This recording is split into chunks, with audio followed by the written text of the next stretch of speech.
Welcome to Hallway Conversations with Matt and Dave. We've both been teaching for quite a while now, but we still have plenty of questions about education. And this podcast is our place for thinking out loud together about topics that we think are important for Christian educators to consider. Welcome to the conversation.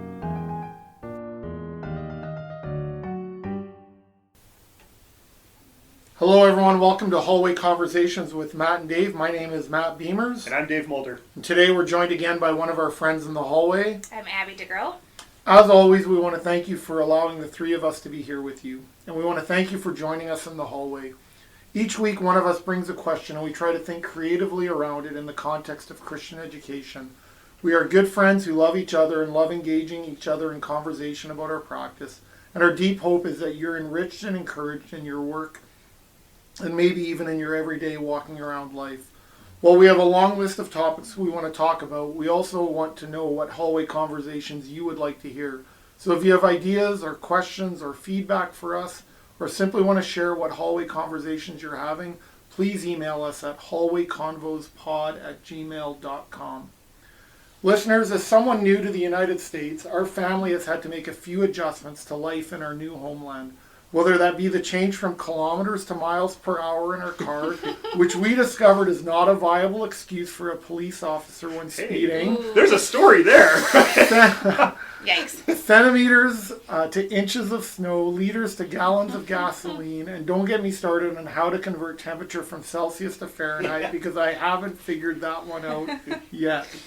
One change we didn't think about too much until now is that the school year in our area here ends near the end of May rather than the end of June like it did for us for many years. While my daughter has had a bit of a hard time with some of the changes in her life, this is one change she is definitely ready to embrace. So for some of our listeners, the end of the year is in sight, and if not, a special prayer for you this day. And we mean that, as I know we're all ready for some rest. So my question for Dave and Abby today is really quite simple. What does it mean to end well?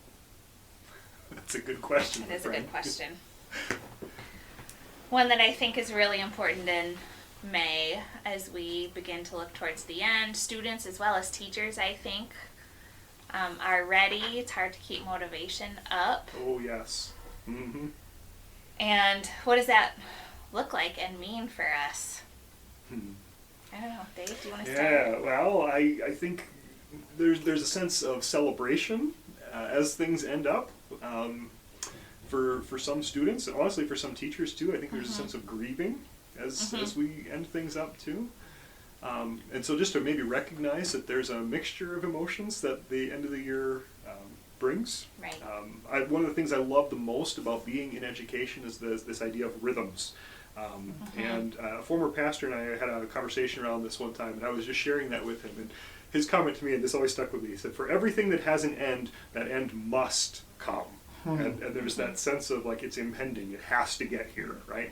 And everything that comes with that, right? But I love that part of education, that we have clear beginnings and middles and ending and rest time and time to celebrate, and all of that kind of rolls together. Yeah, the ritual that's built in, right? So I taught high school for a long time, and graduation was such a rite of passage, and such a, I made a big deal. I taught seniors for all 11 years that I was there, and it was always, I was really intentional about how I spent my last days with those seniors and sending them out, because that's a big deal. Right. Yeah. And it is. It's a transition point, right? Where we mark that with times of celebration. One of the things as you say that though, Abby, I'm really struck, right? Like we do have these practices for the end of your senior year, right, or maybe junior high or middle school, depending on what system you're in. Like it's very clear, like this is what it looks like. There's a finish. There's a sending out, right? And I like that. And I sometimes wonder, or maybe your thoughts on this, do we underplay the importance of that for a grade 2 student? Or a freshman or grade 9 student in high school, that there also needs to be this sense of how do we end well with them? Like, I was thinking about this when I was thinking about this question.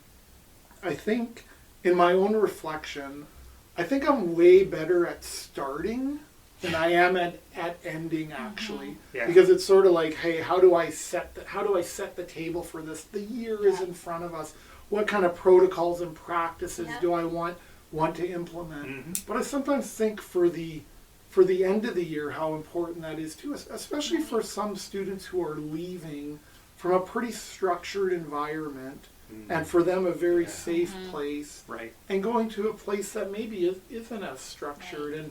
And there's, you mentioned the word grieving, Dave, and there is a grieving, but I also wonder for our students if there's, in the excitement of summer coming, that for some there's actually a sadness that, and how do we even honor and mark that? So those are just some things that I'm thinking about.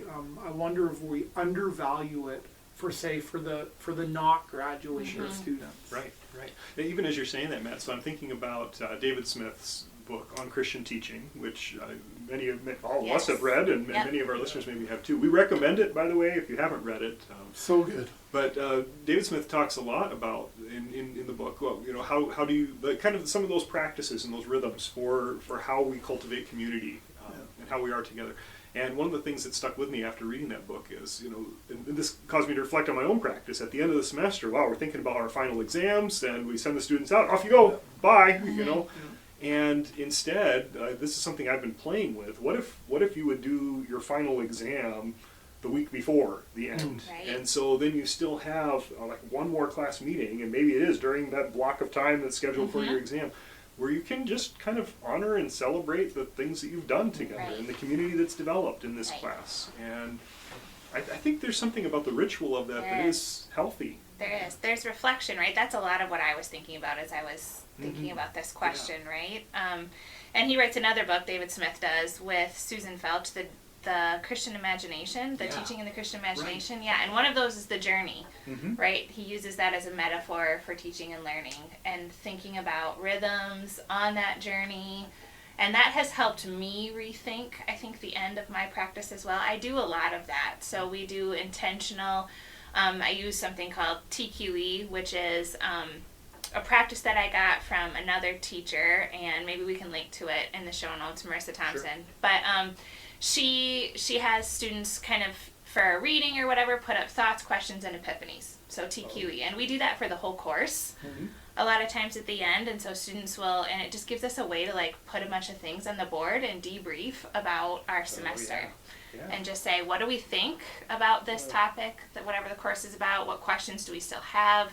What were some epiphanies that we had along the way, which I like as a structure to give us something to talk about. How do students respond to that when you do that kind of activity? So well. Yeah. They're really thoughtful. Yep.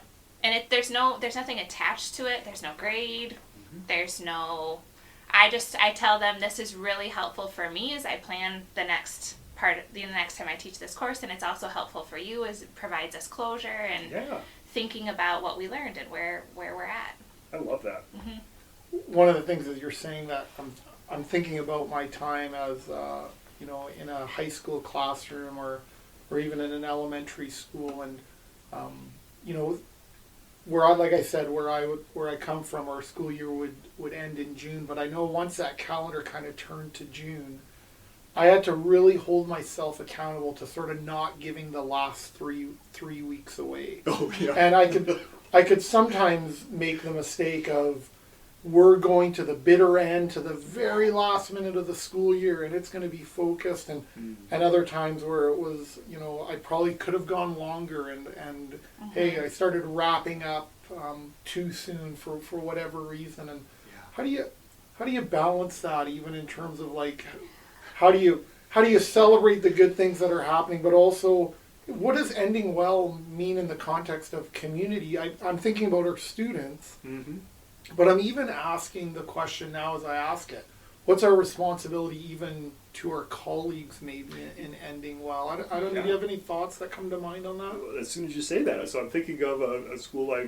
once taught in, and we had an administrator similar to what you're saying. Like his thing, we're going to teach bell to bell, even the last week of school, right? Like we're from the beginning of the day, it's going to be real learning from the beginning to the end of the day. And I actually believe in that very strongly, right? Like I should keep teaching real lessons, not real fake ones, right?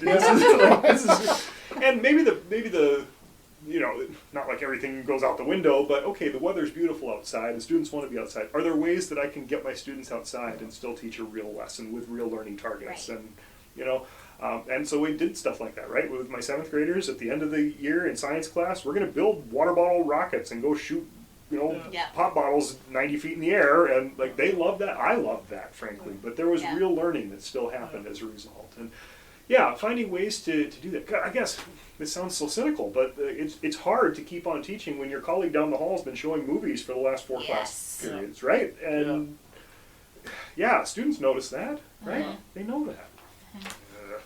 Yeah. Or if everyone else doesn't use their exam period and your students have to come to yours Right. on the Thursday of the last week of school, Right. that's hard. And they're Yeah. going to push back on that. Mm-hmm.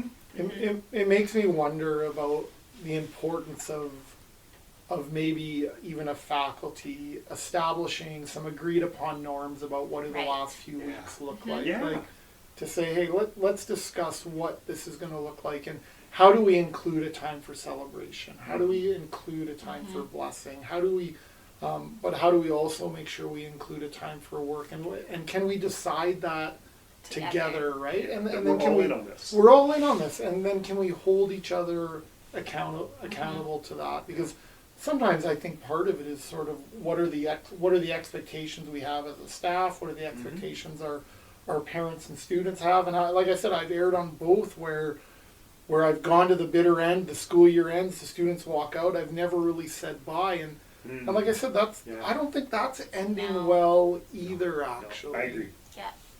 So I just giving some thought to that. Like even I'm thinking about a class that I teach right now that on Friday, we meet on Fridays, and at the end of Friday class we spend the last few minutes like, hey, I give them a blessing. I say the numbers blessing over them. I ask them to pass the peace of Christ to at least 3 or 4 people and use each other's name, and not that it has to be that way. Sure. But how do you create those, right? What are those practices? Yeah. Whether it's ending a day well, ending a week well, ending a school year well, right? That like I said, we gather as a class and as a school community, and in the end, we scatter, right? We gather to scatter, and whether that's sending them into the world after grad. And I'm just wondering, have you guys used those type of practice or anything else that you might encourage our listeners to do?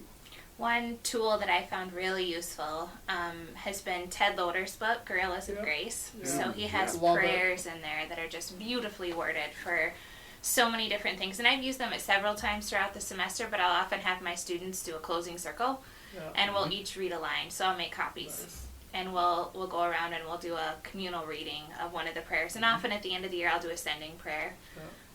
Or in the fall, my senior students will be student teaching in the spring, and so I pick one that's strategic for that and sending them into classrooms.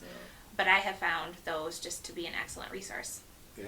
This is my first year as a professor, and I've learned so much, and Always and I'm learn. trying to figure out what it means to end well too. And in fact, I was wondering about that at the end of my first semester, and at that time, it's funny, you guys have both mentioned David Smith, and so I suddenly made a connection, and he put an article, I think it was in Christian Educators Journal, and maybe we can even put a link on the website, Dave, for this article, but he talked about 5 questions that he asked sort of at the end of a semester, and I wish I had all 5 here in front of me, and I don't, but he had one question that he phrased something like, what's one thing you've learned in this class that as you move into your everyday walking around life outside of this class that you want to take with you?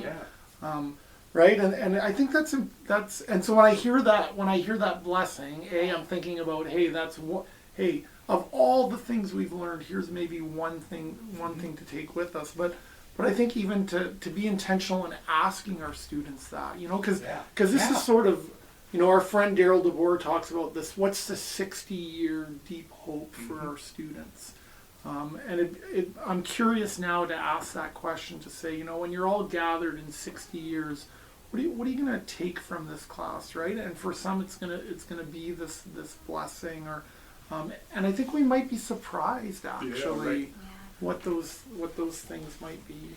I have a quote hanging on my wall that reminds me of this conversation, right? T.S. Eliot. So, we shall not cease from exploration, and the end of all our exploring will be to arrive where we started and know the place for the first time. Ooh, yeah.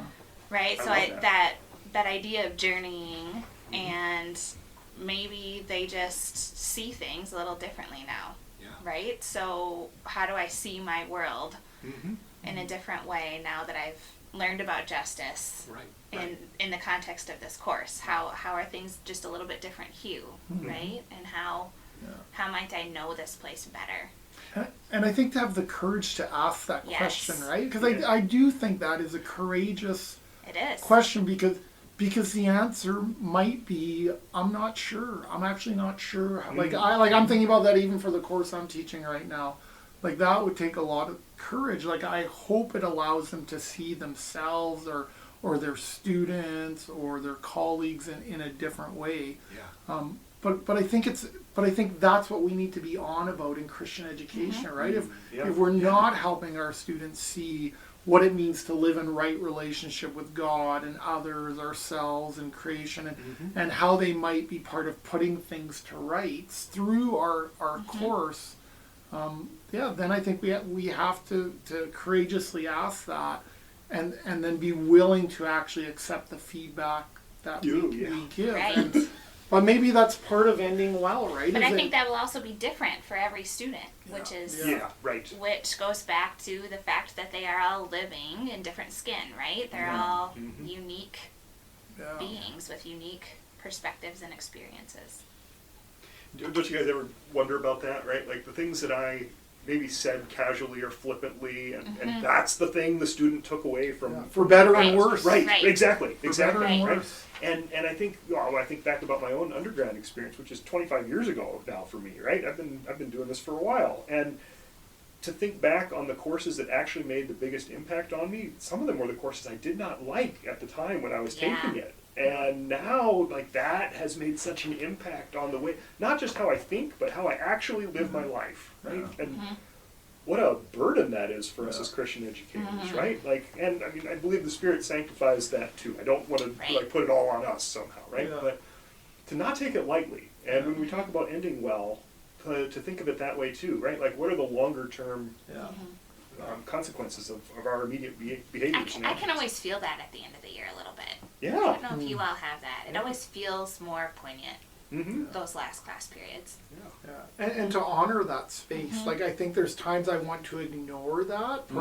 Partly just the way I'm wired is like, quit being so sensitive. But like that's a moment given by the Holy Spirit. It is. Right. I was going to use that word. It's a holy moment, right? I don't get teary that often, but I do. In front of those at the end of the year. Yep, end of semester. No.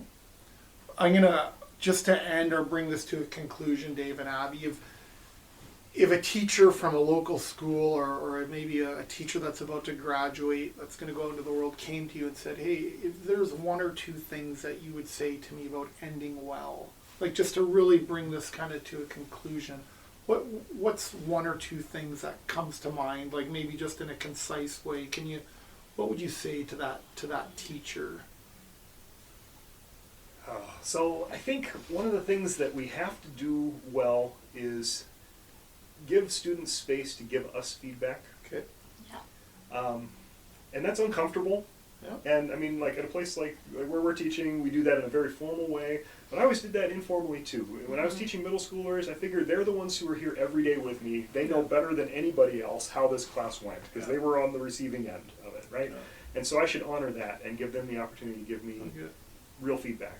And I think that that's a healthy practice for us.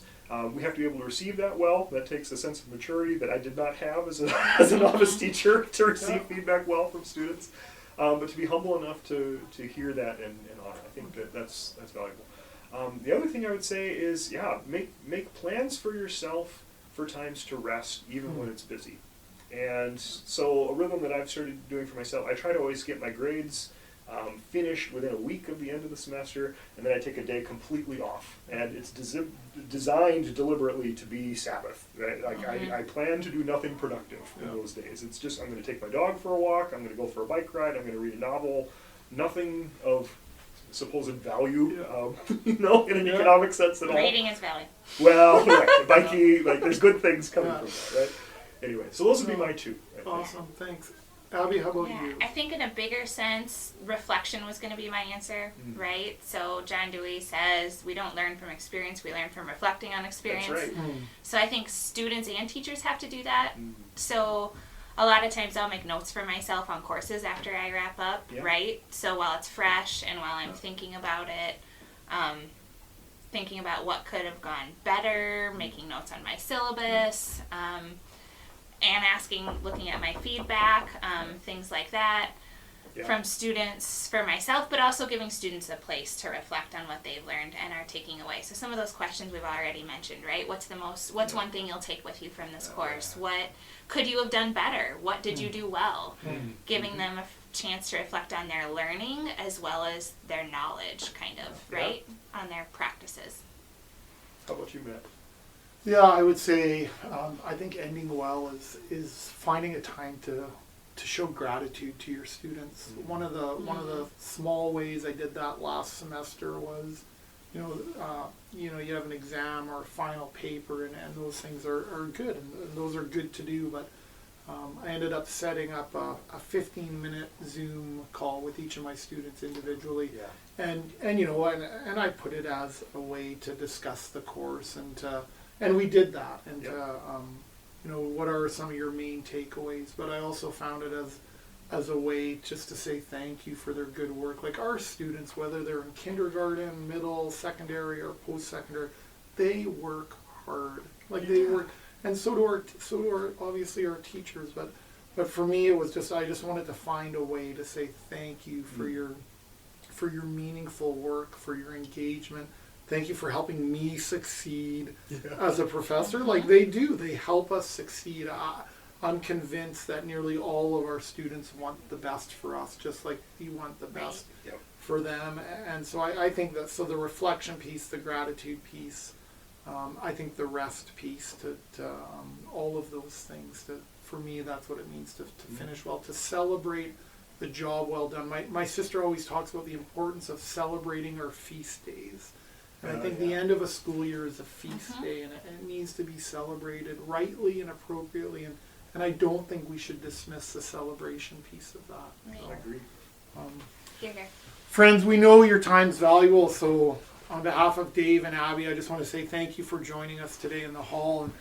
And I want to say, whether it's this day, this week, this month, or this school year, we do hope that the Lord gives you what you stand in need of to end well, so that it is well with your soul. And we want to thank you for the good, God-delighting work that you do in your schools and your communities and with your students. And as you go into this week, let me just end by saying, may the Lord bless you and keep you. May the Lord make his face shine upon you and be gracious to you. May the Lord turn his face towards you and give you peace, and give you peace, and give you peace. Amen. Have a good week, everyone. Thank you. This podcast was quite literally dreamed up by Matt and Dave during one of their hallway conversations. Our music was created by Ethan Mulder.